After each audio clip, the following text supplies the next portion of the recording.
Medina की फ़ज़ा में एक गैर मामूली सुकून था। हज़रत खबीब बिन अद्दी रज़ी अल्लाह अन्हु, रसूल अल्लाह के वफ़ादार साथी, जंग बद्र के बाद इस्लाम के अजीम पैगाम को फैलाने में मसरूफ़ थे। वो निहायत बहादुर, नरम मिजाज और सच्चे आशिक़ रसूल थे। उनका चेहरा नूरानी, दाढ़ी दरमियानी लंबाई की, चमकती हुई आंखें और सर पर सफ़ीद अमामा था। जिस्म मजबूत, लिबास सादा अरबी तर्ज का और दिल अल्लाह के जिक्र से लबरीज। जब कुफार मक्का ने बदला लेने की साजिश की तो उन्होंने चंद कबायली अफराद को मुसलमानों के पास भेजा। इन लोगों ने झूठ बोलकर हजरत खबीब को कहा कि वो इस्लाम कबूल करना चाहते हैं और उनको तालीम की जरूरत है। हजरत खबीब खुश होकर उनके साथ रवाना हुए।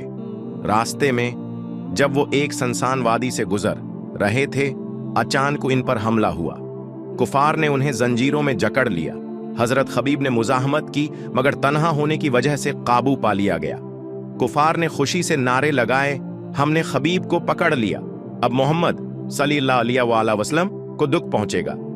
हजरत खबीब खामोश थे, मगर उनकी आंखों में अज़्म और यकीन की चमक नुमायां थी। हजरत खबीब रजी अल्लाह अन्हु को गिरफ्तार करके कुफार मक्का ने मक्का मुकरमा पहुंचाया। वहां उन्हें कैद कर दिया गया। यह कैद खाना निहायत तारीक, सर्द और तंग था, मगर हजरत खबीब की रूह ईमान की रोशनी से मनूवर थी। वो दिन रात इबादत, दुआ और कुरान की तलावत में मशगूल रहे। उनकी जंजीरें उनकी इबादत में रुकावट न बन सकें। किफार उन पर नजर रखते थे और वो हैरान थे कि एक कैदी इतनी तसल्ली, सुकून और मोहब्बत से इबादत कैसे कर सकता है। एक दिन कुरैश की एक औरत ने देखा कि हजरत खबीब अपने जख्मों और तकलीफों के बावजूद सजदे में रो रहे हैं। उसने कहा, यह शख्स वाकई अल्लाह वाला है। कैद के दौरान हजरत खबीब रजी अल्लाह अन्हु ने एक अजीब ख्वाहिश जाहिर की। उन्होंने कहा, अगर हो सके तो मुझे शहादत से पहले 2 रकात नमाज अदा करने की इजाजत दी जाए। कुरैश के सरदारों ने उनकी उस दरख्वास्त को मान लिया, मगर उनका इरादा दिल को तोड़ने वाला था। हजरत खबीब ने नमाज पढ़ी, सुकून से, खुलूस से।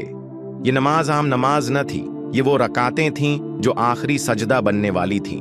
वो रुकुआ से उठते तो गविया फरिश्ते सलाम कर रहे होते, वो सजदे में जाते तो जैसे जन्नत उनका इस्तकबाल कर रही होती। वो दिन आ गया जिसका कुफार को शिद्दत से इंतजार था और जिसकी खबर हजरत खबीब रजी अल्लाह अन्हु को खुद अल्लाह ने उनके दिल में डाल दी थी। कुरैश ने शहर मक्का के बाहर तनीम के मकाम पर एक खास जगह तैयार की जहां हजरत खबीब को शहीद किया जाना था। लोगों का हुजूम इकट्ठा हो गया। औरतें, मर्द, बच्चे सब तमाशा देखने आए। हजरत खबीब रजी अल्लाह अन्हु को कैद खाने से जंजीरों में जकड़ कर लाया गया, मगर उनका चेहरा सुकून से चमक रहा था। जबान पर तलावत जारी थी, हस्बी अल्लाह वो नेअमल वकील, अल्लाह मुझे काफी है और वो बेहतरीन कारसाज है। जब उन्हें सूली पर चढ़ाया गया, कुफार ने तंजिया सवाल किया, क्या तुम चाहते हो कि तुम्हारी जगह मोहम्मद हूं और तुम्हें छोड़ दिया जाए? हजरत खबीब रजी अल्लाह अन्हु ने सर बुलंद करके कहा, अल्लाह की कसम, मुझे ये भी गवारा नहीं कि मैं सलामत रहूं और मेरे नबी को एक कांटा भी चुभ जाए। ये अल्फाज सुनकर लोगों पर सकता तारी हो गया। ये इश्क रसूल की वो मिसाल थी जो रहती दुनिया तक ईमान वालों को झंझोड़ती रहेगी। हजरत खबीब ने आसमान की तरफ निगाह की और कहा, या अल्लाह, यहां कोई नहीं जो मेरा जनाजा पढ़ सके। तू मेरा सलाम तेरे नबी तक पहुंचा दे। मदीना में उसी लम्हे रसूल अल्लाह ने फरमाया, खबीब ने मुझे सलाम भेजा है।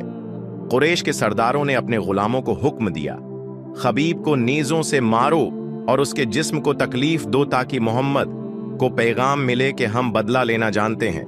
मगर हजरत खबीब रजी अल्लाह अन्हु का दिल खौफ से खाली और ईमान से लबरेज था। उनका चेहरा सुकून और नूर से रोशन था।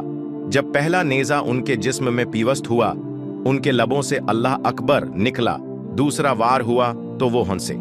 कुफार हैरान हुए, ये शख्स किस मिट्टी का बना है?